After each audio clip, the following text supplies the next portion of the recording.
As it sits now, if someone came along and said, I'll take it as it sits, what money are you looking for?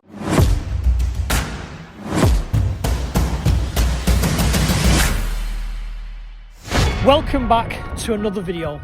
We are over at PRD to look at this crazy little Fiesta Mark 6. This is rear engine, rear wheel drive craziness. So let's dive in, let's look at the fab work, and let's see what makes this one so special.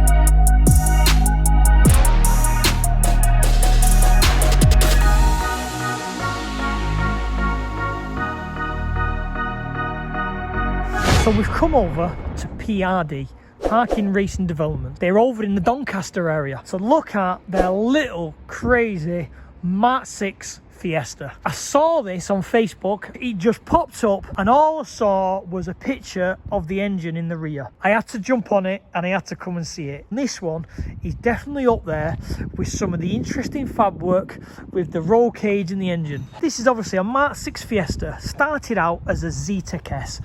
It had then, I think it had an engine conversion, and then obviously he opened up his workshop, wanting to do a bit more and wanting to advertise his company. Hence where this thing started. Bear in mind guys, this is not finished, but we'd like to see that because again, you can see what work's involved. So as with the rear window, same as my twin engine, you've got the knacker duct with all the ducting because obviously the engine's in the rear. And as you look inside the interior, it's still all kind of stripped out and it's got a full roll cage because this is what PRD specialise in. Is in roll cage fabrication, metal fab, that type of thing. So on the outside, apart from the large spoil and the knacker duct, there's not really much more than a stock Fiesta. There's a few little telltale signs like the air quick catches, the semi-slicks, but again this was built to kind of be a bit of a track toy and obviously to show off what he can do. I really like the look of this. It's standard. If you took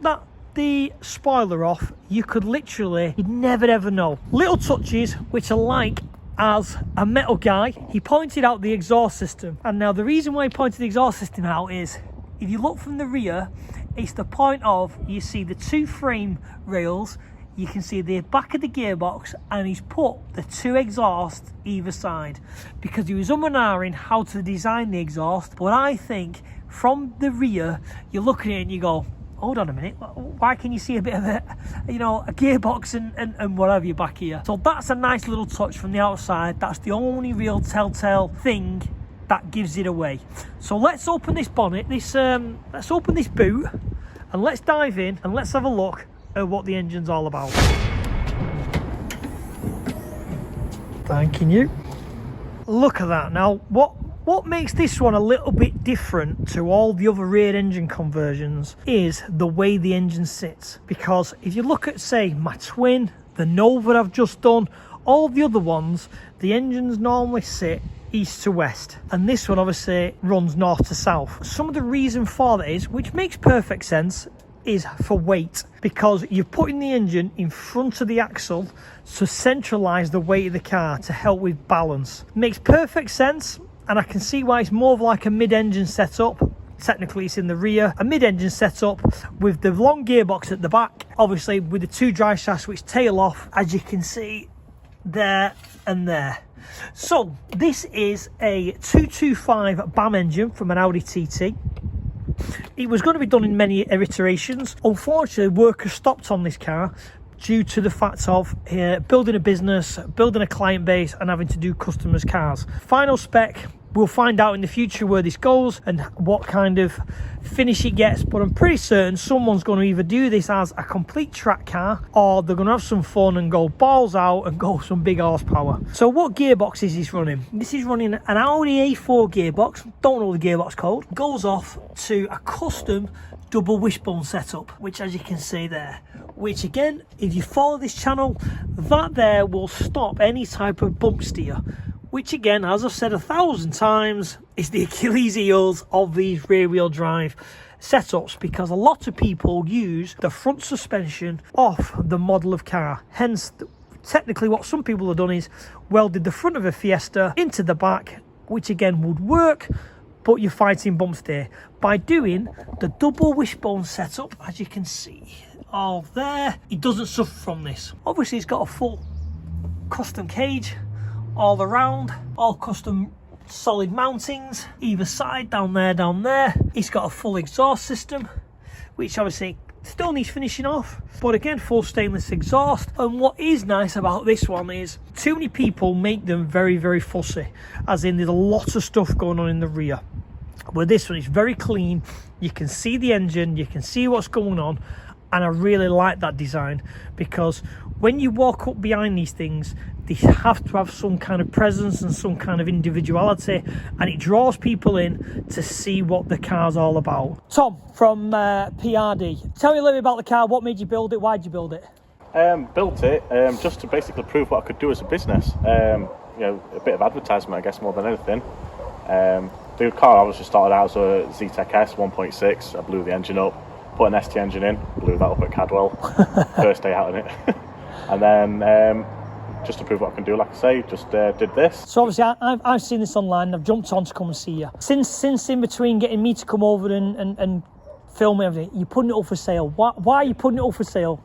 It's been stood here for quite a while. It seems a shame for it to be like, you know, parked up, not doing anything, collecting dust. I thought it could be a fun opportunity for someone else to pick up.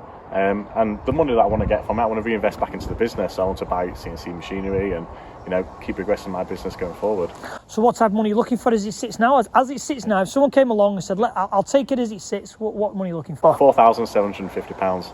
I'm mind blown with that. Yeah. Because to me, the amount of work, because like I say, the tube work on it alone, I don't know what you charge for a roll cage. If you say 1,500 quid, £2,000 for the roll cage, that's without mounting it, that's without an engine, that's without the shell. That's phenomenally cheap for what you're getting with that thing. The reason why I've put it up so cheap is, you know, obviously it's not running. I guess it's going to be quite scary for someone else to pick up as well. So I'm fully understanding of that, which is why, you know, it's quite a low price. Are you willing to jump on with the people? So let's say someone who doesn't know what they're doing says, I fancy this, I've got me £5,000 sat around me, I want to finish it off. Are you willing to still jump and build it? Absolutely, more than happy to pick it up and you know, finish building it. So realistic numbers, because like again, for me is when people start projects, money can run away with themselves, and they don't know how much projects cost, and they very don't know. So if you used to say, so someone came over to you and said, right, I want this as a running and driving, not 100% finished, a bit of tinkering involved, but running, driving, moving, so I can drive off a trailer, on off a trailer. What do you think it's going to cost someone, including buying the car? I think an additional £4,000 on top of sale price, so 8,500. That'd be quite a reasonable price, I would think. Going off them numbers, for me, to someone who's built these things and know what labour's involved, if you budgeted 10 grand, that would have Tom to finish what he's doing, a bit of tinkering space to spec maybe some seats, some better brakes, a bit of finesse here and there that Tom's not doing and someone else has to do. As a running and driving car, that is absolute bargain if you ask me, 10 grand. For a rear engine, rear wheel drive, 225 BAM engine Fiesta. Yeah, that is phenomenally cheap.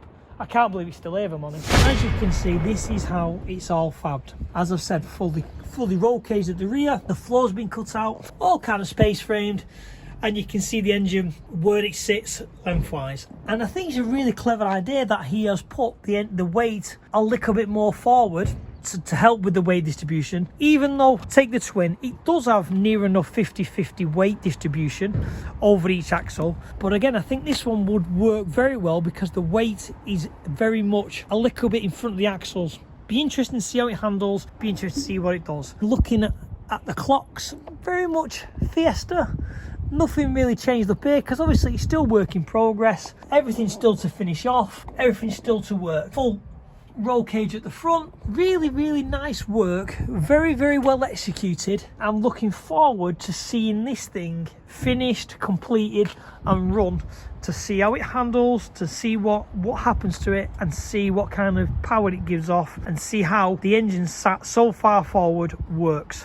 Engine bay area. As with most of these, fuel tank sits in there, and it also looks like he was going to run all his little swirl pot, header tank, overflow, power steering tank, that type of thing, all up in the front, which is kind of technically what everyone does. It's a common, you've got to find a space to install the common parts where you can, and everyone who does the rear engine conversions uses the front for the fuel cell. Again, with the twin engine setups, again a bit different. You have to find anywhere where you can put the fuel tank. That's always the big thing to find. Very nice little tank, nice little fabrication on the fact that it's just sat on two little simple rails. All the setup here. What I struggle with my car is to bleed the system is obviously the header tank has to be the highest point to bleed, or somewhere has to be high to bleed. So I would feel whoever's going to finish this off, you're going to have to put a bleed quite high up in the rear to get the full system bled. Tidy little install, tidy little build. Very, very impressed with this, and I think it's going to make a really fun, really interesting little track car. So we're going to sign this one off. What a fantastic little build. What a fantastic little place. What's really nice is about this place and PRD is it's going back to the built not bought era. Everyone seems to just buy these performance parts and bolt them on the car where there's no personality. Where these guys are trying to concentrate on, if you can dream it, they'll build it. A bit like myself on the fact of, I want to put this massive engine in that, or I want to put it in the rear, or I want to build this. There's not many workshops in the UK that will do that type of thing. And these guys seem to be coming on, building themselves a bit of a brand, building themselves a bit of a business, as well as doing great work. So we'll sign it off. Thanks for watching, and I'll see you on the next one.